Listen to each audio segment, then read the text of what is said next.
ये देख लो, ये जो चैप्टर नंबर 1 है इसमें क्या-क्या चीज़ आपने करनी है। इसमें ना इसकी सबसे पहले आपने बायोकेमिस्ट्री की डेफ़िनेशन करनी है। मैं ना आपको रीड करवा देता हूँ। तो कहता है कि बायोकेमिस्ट्री डील विद केमिकल और मेटाबॉलिक प्रोसेस।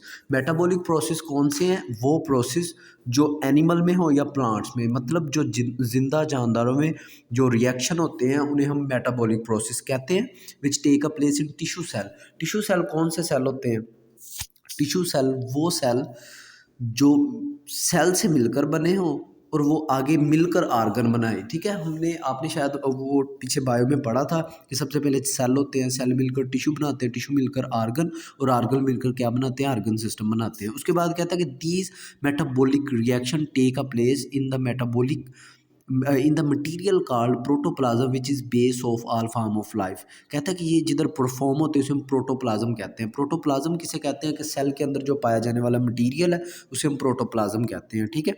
उसके बाद कहता है कि as long these reaction take a place in an organised form we remain healthy. कहता है कि अगर ये रिएक्शन हमारे जिस्म में प्रॉपर होते रहे तो हम हेल्थी रहते हैं, सेहतमंद रहते हैं। The moment there occur disorganisation in these reaction we fall ill or even die. कहता है कि अगर इनकी मूवमेंट में कोई डिसऑर्गेनाइजेशन आ जाए, कोई चेंजिंग आ जाए तो इससे क्या होता है?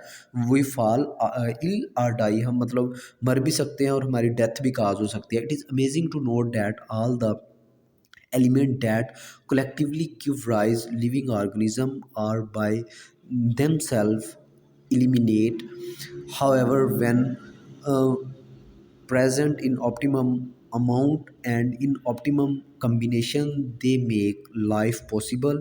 कहता है कि अगर जो केमिकल हैं हमारे जिस्म में, केमिकल किस फॉर्म में है हमारे जिस्म में? एलिमेंट की फॉर्म में है। कहता है कि अगर वो एक प्रॉपर फॉर्म में हो, ऑप्टिमम फॉर्म में, ऑप्टिमम फॉर्म वो फॉर्म जिसमें क्या हो कि सबसे पहले नंबर पे कोई भी केमिकल प्रॉपर काम करे, वो उसकी क्या है? ऑप्टिमम फार्म है। कहता है कि अगर ये ऑप्टिमम फार्म में हो तो इनका जो कम्बिनेशन हमें क्या देता है? फ़ायदा देता है। तो बेटा एक इधर उर्दू पोइट की बात कर रहा है, वो क्या था? वो साइंटिस्ट नहीं था, वो मतलब एक पोइट था, एक शायर था, जिसने क्या कहा था कि a known scientist has best illustrated this is following verse. कि मतलब कोई भी हमें नॉन साइंटिस्ट काम करने के लिए भी हमें कुछ ख़ास प्लान की ज़रूरत होती है, कुछ ख़ास स्ट्रक्चर की ज़रूरत होती है, कोई भी हमने काम करना है, ठीक है?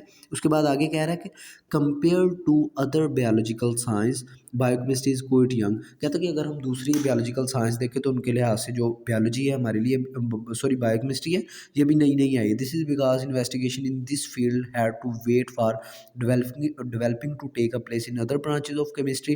अब केमिस्ट्री की ब्रांचें बता रहा है, इनऑर्गेनिक है, ऑर्गेनिक एंड फिजिकल। इनऑर्गेनिक कौन सी है? जिसमें बेटा हम कार्बन और हाइड्रोजन के अलावा दूसरे एलिमेंट की मुताला करते हैं, स्टडी करते हैं। ऑर्गेनिक कौन सी है? जिसमें हम कार्बन और हाइड्रोजन की स्टडी करते हैं। और फिजिकल कौन सी है? जिसमें हम किसी भी केमिकल के फंक्शन के बारे में पढ़ते हैं, ठीक है? ये फिजिकल में ज़्यादा मैथमेटिकल भी आ जाता है, मतलब मैथ भी फिजिकल में इस्तेमाल होता है।